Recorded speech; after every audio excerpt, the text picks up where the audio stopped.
Beauty, fame, a multi-million-dollar mansion, a private jet, 3 blonde-haired boys who call her mom, and a husband, once a rising NFL star, now a powerful executive who seemed to love her deeply.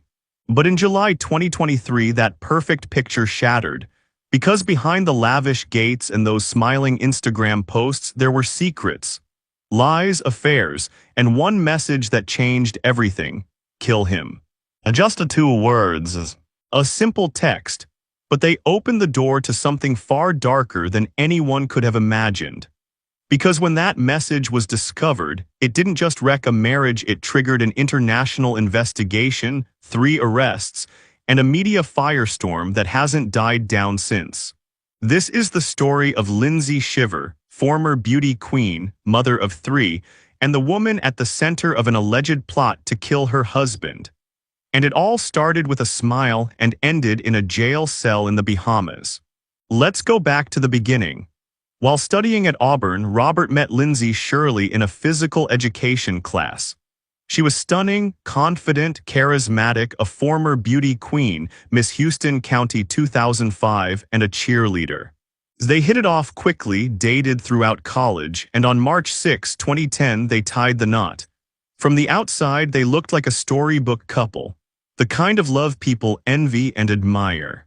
After graduation, the Shivers settled down in Thomasville. Their home, a $2.5 million estate, sprawling over 7,800 square feet with 7 bedrooms, 7 bathrooms, and 4 acres of land. It wasn't just real estate, it was a statement. But they didn't stop there. They bought a second property on Abaco Island in the Bahamas, a dream getaway where the family could escape the spotlight. And with a share in a private jet, getting there was never an issue. Lindsay embraced the role of a Southern housewife, raising their 3 blonde sons, throwing lavish parties, and maintaining the picture-perfect image. Her Instagram was a curated gallery of beach photos, well-dressed kids, and captions filled with gratitude and love. They had it all, or so it seemed. By 2022, cracks began to show. During a family trip to the Bahamas, Robert happened to glance at Lindsay's Apple Watch. Maybe it was curiosity, maybe it was instinct, but what he saw left him stunned. Messages from an 18-year-old girl Lindsay claimed had somehow snuck into their vacation home. Robert confronted her. There were arguments, regret, tears, but for the sake of their sons, they decided to work through it. Still, Lindsay's behavior changed. She started taking more solo trips to their Bahamas house. She stayed longer, she grew distant. Robert's gut told him something wasn't right. So he did what many suspicious spouses do. He hired a private investigator, and that changed everything. In early 2023, the private investigator came back with photos. Clear, undeniable images of Lindsay, now 36, intimately spending time with a 28-year-old bartender named Taryn Adrian Bethel. Adrian worked at Grabber's Bar and Grill on Great Guana Key, just a short distance from the Shivers Island home. The photos showed them together, laughing, holding hands, unmistakably close. Robert confronted Adrian, but instead of an argument, there was sarcasm. "Thanks for taking care of my wife," he reportedly said. Then on April 5, 2023, Robert filed for divorce. His grounds: adultery. He sought full custody of their children, sole ownership of the mansion, the truck, the furnishings, and even requested a restraining order against Lindsay. The gloves were off, but Lindsay wasn't backing down without a fight. The very next day, she filed a countersuit. Her allegations, emotional and physical cruelty from Robert, she claimed she no longer felt safe in their home. And so began the he said, she said battle. Robert argued that Lindsay was capable of working. After all, she had a degree in marketing. Lindsay fired back, saying she was a stay-at-home mom and couldn't just go out and find a job. She also accused him of cutting her off financially, locking her out of their accounts, and keeping the children from her for extended periods. Things weren't just getting ugly, they were turning toxic. And that toxicity made its way into the police records. Between February and April of 2023, 911 dispatchers received multiple calls from both Robert and Lindsay. Possessions, power. On February 20th, Robert asked police to escort him to their home in Georgia so he could retrieve his phone. Lindsay had cut it off. He was afraid she might try to trap him the moment he walked through the door. She might call the police and scream that she's being killed, he told the dispatcher, just to set me up. Then came April 12th, another call. This time Robert said an envelope had been left in his mailbox. Inside, a USB drive containing private photos of Lindsay from a recent trip to the Bahamas. The same package was also sent to his parents' home. No return address, just photos. Someone was sending a message.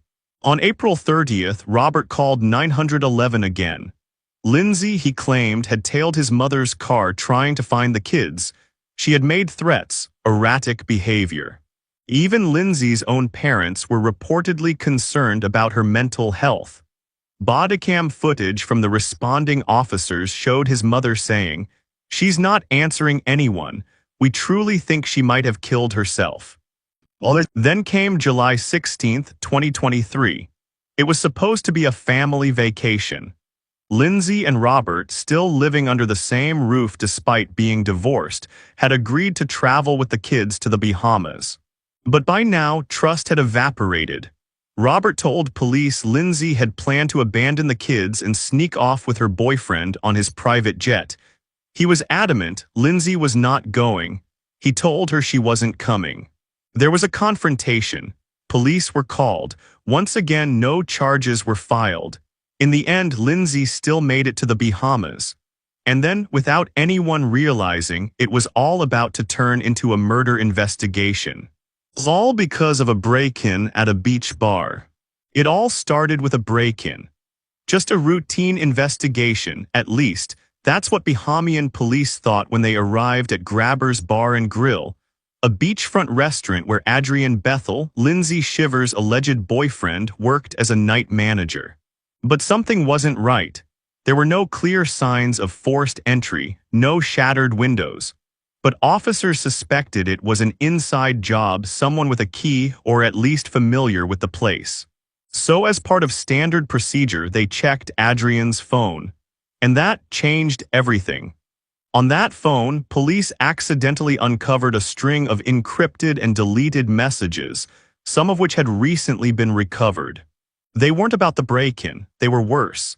Screenshots revealed Lindsay, Adrian, and a third man, Farron Newbold Jr., 29, reportedly a friend of Adrian, engaged in a disturbing group chat. The most damning message. Lindsay had sent a photo of Robert, her husband, taken at Grabber's just days earlier. The caption, "Kill him." Those two words sent immediate alarm bells. Was it a joke, an outburst, or an order? Investigators weren't about to take chances. They alerted U.S. authorities. Robert Shiver was contacted and immediately evacuated his children from the Bahamas, flying straight back to Georgia. The threat was real. And the evidence was mounting. Authorities dug deeper. Phone records, travel data, message history. They began piecing together what appeared to be a murder-for-hire plot, allegedly orchestrated by Lindsay to have Robert killed while on a family vacation. And if not for a random break-in investigation, they might have gone through with it. On July 21, 2023, Bahamian police made their move. All three suspects, Lindsay Shiver, Adrian Bethel, and Farron Newbold Jr., were arrested. It was a shocking turn. A former beauty queen, a cheerleader, a Southern mom of three, now handcuffed and charged with conspiracy to commit murder. For 19 days, Lindsay was held inside Fox Hill Prison in Nassau, one of the most notorious detention centers in the Caribbean. A place known for overcrowding, harsh conditions, and violent treatment. This was no longer a vacation. Her family was stunned. They insisted it was all a misunderstanding, that Lindsay was incapable of doing something like this. They posted her bail $100,000, and she was eventually released on August 9, 2023, under strict conditions. She had to wear a GPS ankle monitor, report regularly to the police, and most critically, remain in the Bahamas. Adrian and Farron were also granted bail, $20,000 each, under similar restrictions. No contact with each other, no travel, and no communication with Robert Shiver. But this is where things got stranger. In one of their earliest court appearances, observers noticed Lindsay and Adrian whispering and laughing in the courtroom, giggling like teenagers despite being co-defendants in a murder conspiracy case. They weren't supposed to speak, and yet there they were, exchanging glances, smirking, acting like nothing had happened. Was it nerves, or were they just that confident? Back in the U.S., Robert tried to shield his children from the chaos. He hadn't told them about the arrests, or that their mother was accused of trying to have him killed. He just wanted to protect them for now. But the tension was still very much alive. In December 2023, Lindsay returned to court with a request. She wanted permission to go home for the holidays to Alabama to stay with her parents. Not Georgia, not near Robert and the boys, just back to U.S. soil. The judge granted the request, despite Robert testifying under oath that he feared for his life and did not want her back in the country. Lindsay, still wearing her ankle GPS monitor, complied with all restrictions and quietly returned to the United States. She didn't answer many questions, but in one brief clip she was seen smiling when reporters called out, "Do you have anything you want to say to the boys? Are you excited to be going home?" No words, just a tight-lipped smile. A flicker of something, guilt, defiance. No one could say for sure, but the drama wasn't over yet. Just hours after returning to the Bahamas from her holiday trip to the U.S., Lindsay faced another terrifying ordeal. Someone broke into her temporary residence while she was asleep. According to reports, the intruder scaled the building, broke in through the balcony door, and stole valuable jewelry and around $200 in cash. Thankfully, Lindsay's bedroom was locked, but 2 other bedrooms were ransacked. Was it random or something more targeted? No suspects were named. But Lindsay, already under GPS surveillance, facing potential years behind bars, now had one more reason to fear for her safety. As the legal process plays out, one looming question remains. What really happened between Lindsay and Robert Shiver? Was it a marriage gone wrong, a moment of madness? Or was it something darker, planned, deliberate, and nearly carried out? Did Lindsay confess? That's when things got complicated. In court, her defense attorney insisted she had never confessed to anything.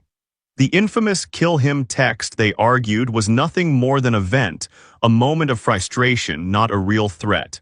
But prosecutors pushed back hard. They read excerpts from the official affidavit in which Lindsay allegedly told investigators, "Did you tell Taryn, Bethel, and Farron Newbold that you wanted to kill your husband?" "Oh, yes."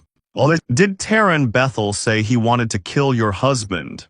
"Oh, yes." 2 admissions, on the record. This wasn't frustration, it was intent. And if the court sides with the prosecution's version of events, Lindsay could face up to 60 years in a Caribbean prison. Not a slap on the wrist, not probation. 60 years, so where does that leave things now? Lindsay is back in Alabama, living with her parents and awaiting trial. She still hasn't seen her children since the arrest. She accuses Robert of blocking visitation, even supervised visits. Robert argues he's protecting the kids from someone accused of trying to kill him. So, who's telling the truth? The divorce is still ongoing. The custody battle is tense. And the criminal case, well, that's scheduled to go to trial on March 4, 2024. But one thing is clear, the dream marriage, it's over. And the woman who once had it all. She may have thrown it all away with a single deadly message. March 4, 2024. The date is circled on the calendar, not just for Lindsay Shiver, but for Robert, their 3 young sons, and 2 men caught up in either a deeply serious plot or a dangerously misunderstood moment. And yet, even before a jury hears a single word, the consequences have already begun. Robert has moved on, publicly. In September 2023, just 2 months after the arrest, Robert was spotted with Savannah Chrisley, yes, the Savannah, the reality TV star. By November, the two had officially gone public on Instagram, smiling hand in hand, a fresh start. Sure, it sparked gossip. But for Robert, perhaps it was something deeper. A reclaiming of life after nearly losing it. Meanwhile, Lindsay was trapped in limbo. Constant court appearances, ankle monitor checks, and a life stripped of basic freedoms. No passport, no contact with her children, no answers. And for those who once knew her, the sorority sisters, old neighbors, the PTA moms, many wondered the same thing. How did we go from Southern Belle to murder suspect? On paper, the prosecution's case looked pretty airtight. They had messages, photos, and what they claimed were verbal confessions, in which Lindsay allegedly confirmed she wanted her husband dead, and two co-conspirators ready to help make it happen. They even pointed to motive. Backhand index pointing right jealousy. Backhand index pointing right control. Backhand index pointing right potential financial gain from a multi-million-dollar real estate portfolio. What was Lindsay's defense? It all came down to context. Her legal team argued she was vulnerable, emotionally hurt, mentally exhausted, and enraged, that she never intended to harm Robert, and that the "kill him" text wasn't a command. It was an outburst. In other words, she vented, they overreacted. But here's the problem: when venting includes sending a photo of your husband to two men, one of whom you're romantically involved with, prosecutors argued that crosses the line, especially when it happened during a family vacation in the Bahamas. And there's another layer to this story, one that hasn't been talked about much. 3 boys caught in a storm they never asked for, a mother accused of trying to kill their father, a father shielding them from truths no child should have to bear. In court documents, Lindsay claims Robert has blocked the kids from seeing her, even during supervised visits. She says she's being punished, emotionally exiled, that he's using fear to sever their mother-child bond. Robert, for his part, insists he's acting in their best interests, protecting them from trauma, confusion, and danger.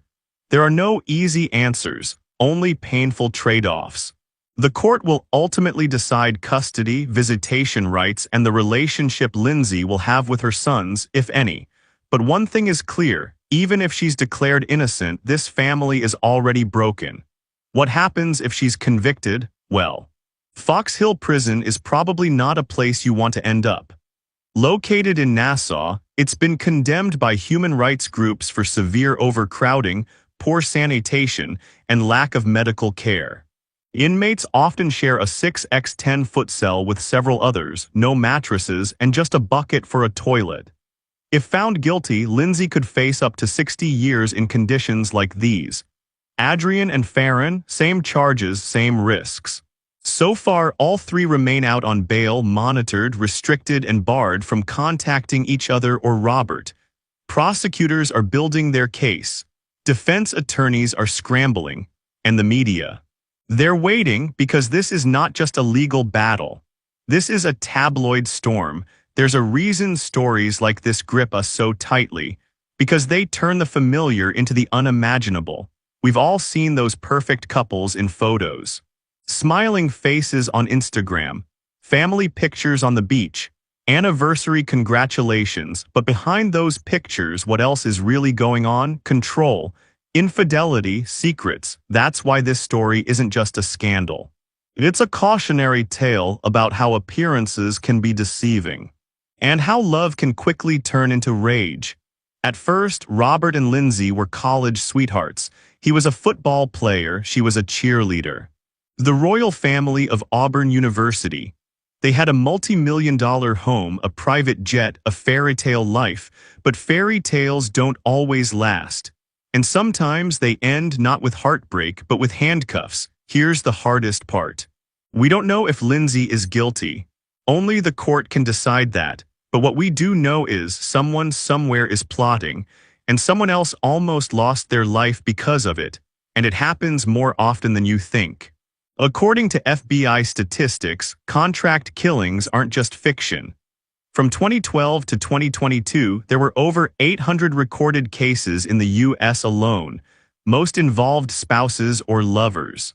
In nearly 40% of those cases, the mastermind was a woman. That's the scary part. Because that means the person who wants you dead. It could be the one who once swore to love you forever. So where does this story go from here? Lindsay's trial is scheduled for later this year. If convicted, she could spend decades behind bars. If acquitted, she still faces the wreckage of the past. Loss of custody, ruined reputation, and a marriage beyond repair. Robert. He's rebuilding a new relationship, a future that hopefully doesn't involve looking back. But who's the real victim? 3 boys, young, innocent, forever marked by a summer that shattered their family. Maybe Lindsay was venting, maybe she meant it. But no matter what the verdict says, the damage is done. If you found this story compelling, like the video. Share your thoughts in the comments. And don't forget to subscribe. We'll be bringing you more true crime stories. More lies, more secrets, more justice. Because behind every perfect photo, there's always more than meets the eye. Until next time, stay safe. And never ignore the silent warnings. They might just save your life.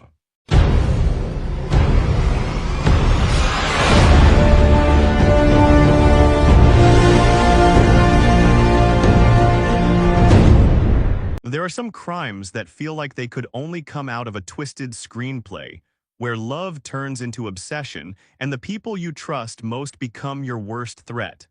This case. It has everything: 3 relationships, 2 divorces, 4 people, and 1 life sentence. And at the heart of it, a veterinarian, a charming doctor, a hitman with a conscience, and a plot that would make even seasoned detectives shake their heads. This is the true story of Leon Jacob and Valerie McDaniel, and how a murder-for-hire plot spiraled into betrayal, surveillance, and tragedy. Valerie McDaniel was one of those people everyone seemed to love. Smart, successful, and deeply passionate about animals. A straight-A student, valedictorian, and eventually, a veterinarian who built her own clinic from the ground up. Her life on paper looked perfect: wealthy background, nice cars, fancy wine, and a loving family. And like many fairy tales, it started with a promising romance. She met Marion Mac McDaniel while studying. They clicked instantly, both intelligent, ambitious, and driven. They married, started a business together, and from the outside, everything seemed idyllic. But behind that polished exterior, reality slowly began to fray. Owning a business is stressful, and the strain started to show in their relationship. The long hours took a toll. They rarely spent quality time together. And when they tried to start a family, the heartbreak of infertility added another layer of stress. In 2008, they adopted a daughter, hoping it would bring them closer. But that's not how it went. Shortly after, Valerie got a call from a stranger. A woman claimed she'd been sleeping with Mac, and he wasn't just cheating with her. She rattled off a list of names. Valerie was devastated. Mac admitted to everything. And in a surprising turn, Valerie gave him another chance, but trust, once broken, rarely heals. And it didn't take long before Mac was cheating again. Still, Valerie stayed, not because she didn't know better, but because she loved her daughter and didn't want to risk shared custody. Eventually, though, she emotionally checked out. The marriage, by her own admission, became a formality. And that's when he entered the picture. Leon Jacob, the son of a neighbor, a man who oozed confidence, flaunted his looks, and as Valerie would later say, thought he looked like Bradley Cooper. And you know what? Maybe he kind of did. Bright eyes, dark wavy hair, a doctor, 8 years younger than Valerie, and charming as hell. She said she didn't want to be a divorced woman, but the combination of Mac's infidelity and Leon's attention changed everything. By the end of 2014, she filed for divorce. By 2016, she was free. Valerie moved out with her daughter into a luxury apartment. She felt like she had a fresh start. Leon moved in not long after. Friends said she was glowing, happier than she'd been in years, but Mac, her ex, was worried. And his concern, it wasn't jealousy, it was about Leon. Mac described him as too slick, too confident, too unknown to be around his daughter. And he wasn't wrong to worry, because Leon Jacob had a past. Born in New Jersey, Leon's life had its share of twists. After his father died, he eventually moved to Houston and later studied medicine in the Caribbean. He graduated in 2005, but what followed wasn't exactly a noble medical career. He bounced from residency to residency, 7 in total, and he was booted from nearly all of them, either for lying about his experience or simply lacking basic skills. His arrogance made things worse. He didn't take instruction well, he thought he was better than everyone else, and it wasn't just professional issues. Leon had been married once before too, 2 sons, 12 years of marriage. But his ex-wife described their relationship as a nightmare, full of emotional abuse and control. After their divorce, Leon was charged with stalking her. He claimed he just wanted to talk to his kids. But the relentless calls and threats told a different story. Then came Megan Vericas. They met at a hotel she worked at, started dating, and soon moved in together. Megan thought she'd found someone solid, good-looking, ambitious, and sweet. But once they moved to Houston, Leon's mask slipped. It began with verbal abuse, then physical. Megan said he hit her repeatedly, suffocated her once with his hand over her mouth. Terrified, she kicked him out. And just like before, Leon retaliated. Calls, threats, harassment, only this time Megan went to the police. In early 2017, Leon was charged with assault and stalking. And this right here is where the story takes its darkest turn. Leon knew that if Megan testified, his career would be over. No medical license, no future, and he couldn't let that happen, so he made a decision. He was going to make sure Megan never made it to the courtroom. So by early 2017, Leon Jacob was cornered. His ex-girlfriend Megan Vericas had filed charges against him for assault and stalking, and his trial was coming up fast. His lawyer told him point-blank, if Megan testified, it was game over. He could lose his medical license permanently. His reputation, already shaky, would be toast. And that's when Leon decided he had one option left. Make sure Megan never took the stand, so he reached out to a guy he knew, someone he thought could make his problem disappear. A man he believed was capable of murder, but the irony here, the hitman Leon hired wasn't a killer at all. His name was Taz, a former soldier with no interest in violence anymore. Leon knew him only as Zach, a name Taz made up on the spot. And what Leon didn't know was that Taz had no intention of hurting anyone. Instead, when Leon laid out his murderous plan, Taz made a very different decision. He decided to save a life, not take one. Leon had it all mapped out. He didn't just want Megan scared. He wanted her gone one way or another. And the plan, it had 3 stages. Stage 1, scare Megan into getting back together with him. Stage 2, if that didn't work, scare her enough to leave town and not testify. 3. Stage 3, and if that failed, murder. Leon paid Taz $9,000 to kill her. But Taz, being ex-military and a man with a conscience, took the money and went straight to the authorities. He told them everything.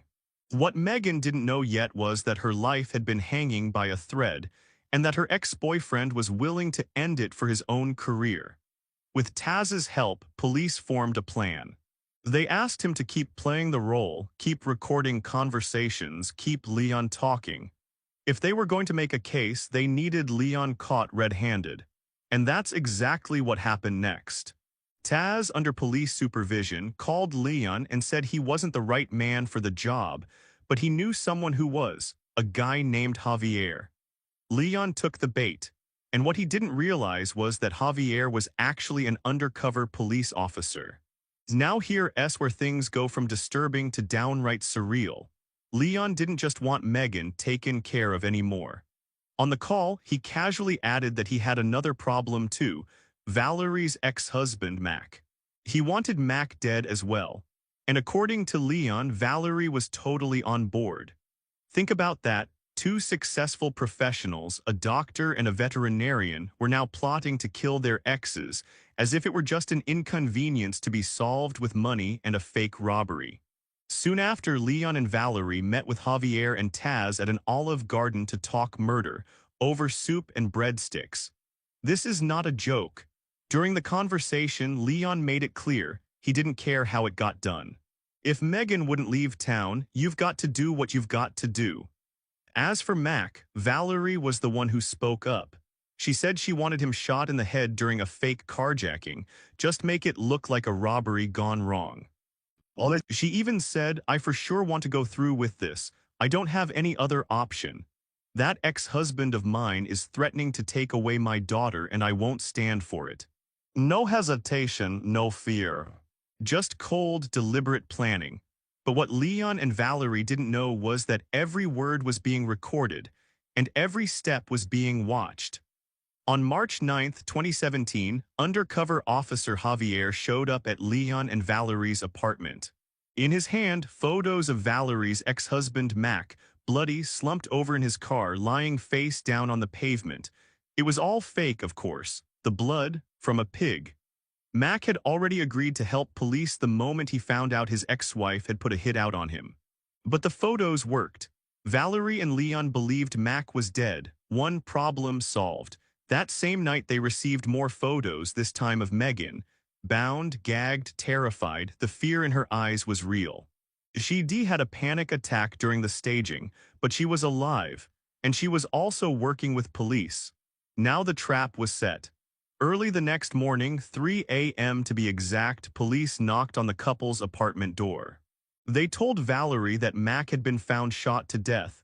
She didn't react, not a gasp, not a tear, not even surprise, just a strange, flat stillness that made the officers take notice. Then Leon walked in. They told him the same thing. He awkwardly reached over to comfort Valerie and tried to look shocked. But then he made a classic mistake, one that gave the whole game away. He said, "We've been here all day watching movies." No one had asked him for an alibi. And just like that, the act crumbled. Police dropped the bomb. Mac and Megan were very much alive. They had staged everything. The photos, the texts, the meetups, every part of the murder plot had been recorded. Valerie was arrested. As she left her apartment in handcuffs, who was standing outside waiting, her ex-husband Mac, the man she had tried to kill, he was there to take custody of their daughter. Leon, already facing charges for stalking and assault, was denied bail. Valerie, on the other hand, was released. But she had nowhere to hide. The press camped outside her apartment. Her vet license was suspended. She had lost her daughter. Her clinic, her future. She recorded a heartbreaking video diary on her iPad saying, "My home is like a prison. I have nobody, not even my daughter, to comfort me." And not long after that, Valerie said one final goodbye. By the time March 2017 came to an end, Valerie McDaniel was gone. Just days after her arrest, surrounded by cameras and reporters, unable to work, and completely cut off from her daughter, she climbed to the 7th floor of her high-rise apartment building and jumped. She left behind a community in shock. Her friends, her clients at the vet clinic, and even her neighbors couldn't believe it. This was a woman described as warm, intelligent, and kind, someone who loved animals, who had built a life for herself from the ground up. And yet, when faced with the consequences of her actions, she chose death over prison. Some say it was guilt. Others say it was fear. But many, especially those who knew her personally, believed that Leon Jacob had manipulated her into doing something completely out of character. That she wasn't evil, just broken, but that's something we'll never fully know. Meanwhile, Leon Jacob sat in jail waiting for his day in court, his behavior behind bars as arrogant and deluded as ever. In an interview, Leon actually said, "Prison isn't that bad, I was wrongly convicted. Valerie was the mastermind, not me, and if they ever make a movie about this, I hope Bradley Cooper plays me, I look like him." Seriously, he never showed remorse, never admitted guilt, not for the stalking, not for the abuse, not even for the murder plots. In his mind, he was the victim set up by police, betrayed by the women in his life, and unfairly painted as a monster. But the truth was about to catch up with him in front of a jury. On March 20th, 2018, Leon Jacob went on trial. He was charged with 2 counts of solicitation of capital murder, one for trying to have his ex-girlfriend Megan killed, and one for Valerie's ex-husband Mac. And since Valerie was no longer alive to testify, Leon's legal team tried to paint her as the mastermind. The defense argued that Leon was just along for the ride, that Valerie had dragged him into it, not the other way around. But prosecutors came prepared, and they had 2 key witnesses, Megan Varicas and Mac McDaniel. Megan took the stand first. She testified to everything: how Leon had stalked her, abused her, sent her threatening messages, and even hid in the bushes outside her home. She described how he slowly broke down her life, her career, her friendships, even her confidence. How he had charmed her at first, only to turn violent and manipulative. And how, if she hadn't spoken up, she might not be alive today. She called Leon a grade-A criminal who needed control over everything and everyone around him. And it was that need for control that made him dangerous. Then came Mac, the man Leon and Valerie had plotted to kill. He told the court how he had been contacted by police, warned that his life was in danger, and agreed to fake his own death for the sting operation. When asked about his relationship with Valerie, he admitted it had been rocky, even painful. But even he couldn't believe it had come to this. When Leon took the stand, he doubled down on the lies. He claimed he never asked anyone to kill Megan or Mac. That Javier, the undercover officer, had baited him into the conversations. That he was only trying to scare Megan into dropping her charges so he wouldn't lose his medical license. But prosecutors weren't buying it. They reminded the jury that Leon never once tried to stop the fake hit. When shown photos of Megan bound and gagged, he showed no hesitation. He didn't ask, "Is she okay?" Oh, he didn't say, "Please don't hurt her." He was satisfied. And when they played back the recordings of him casually discussing how he wanted both Megan and Mac taken care of, well, there was no talking his way out of that. Then, during sentencing, the prosecution made a powerful final move. They brought in Leon's ex-wife to testify. She described years of escalating abuse, the verbal attacks, the physical violence, and one moment that would stay with the jury forever. She was pregnant with one of their sons. They were arguing. He became violent, grabbed her by the head, and smashed her face into the kitchen counter. She raised her legs to protect her stomach as he started kicking her.